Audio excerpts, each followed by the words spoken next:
বিরতির পর স্বাগত। আজ আমরা দুপুরে দেখিয়েছিলাম যে চিন্ময় কৃষ্ণ প্রভুর জামিন দিয়েছে আদালত, কিন্তু হঠাৎ এই মুহূর্তে খবর উঠে আসছে যে চিন্ময় কৃষ্ণ প্রভুর জামিন এবার খারিজ করে দেওয়া হয়েছে।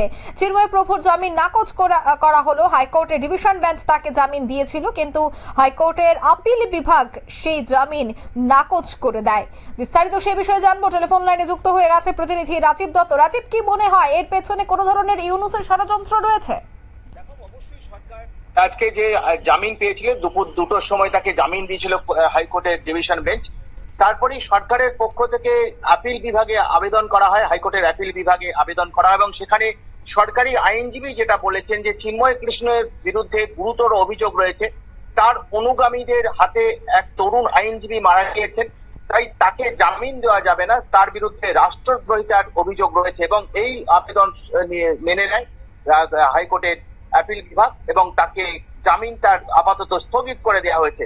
অর্থাৎ বুঝতেই পারছো যে ইউনুস সরকার তারা কোনোভাবে যে কোনো প্রকারে কিন্তু তাকে আটকে রাখতে চাইছে, কারণ হাইকোর্টের ডিভিশন বেঞ্চ বাংলাদেশের অন্তর্বর্তী সরকারকে কিন্তু শোকজ করেছিল যে কেন একজন সন্ন্যাসীকে এভাবে আটকে রাখা হয়েছে, তা হলফনামা দিয়ে জানাতে হবে, এবং সেই হলফনামা পাওয়ার পর বাংলাদেশের হাইকোর্টের ডিভিশন বেঞ্চ তারা এক মুহূর্ত সময় নষ্ট করেনি। তারা আজকে দুপুরেই জামিন দিয়ে দেয়।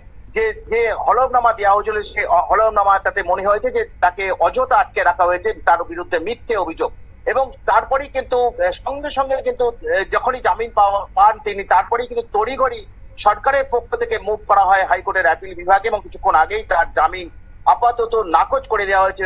তাকে আপাতত জেলেই থাকতে হবে। তো বুঝতে পারছো যে কোনো প্রকারে তাকে আটকে রাখাটাই ইউনুসের প্রধান উদ্দেশ্য।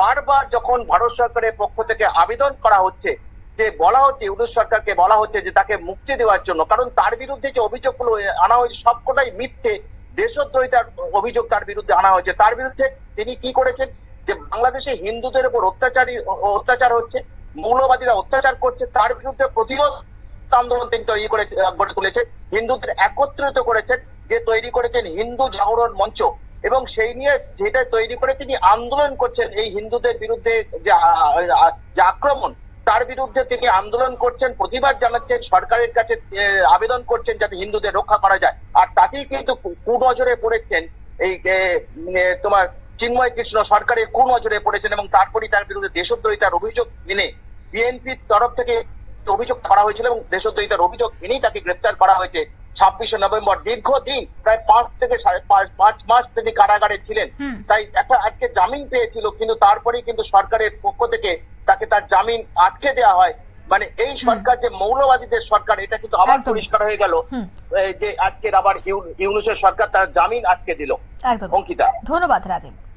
অর্থাৎ হাইকোর্টের সে আপিল বিভাগ জামিন নাকচ করে দিয়েছে, এবং এর পেছনে যে সম্পূর্ণ ইউনুসের ষড়যন্ত্র রয়েছে সেটাই কিন্তু বারবার স্পষ্ট হচ্ছে। নিয়ে নিচ্ছে ছোট্ট একটি বিজ্ঞাপন বিরতির সঙ্গে থাকুন।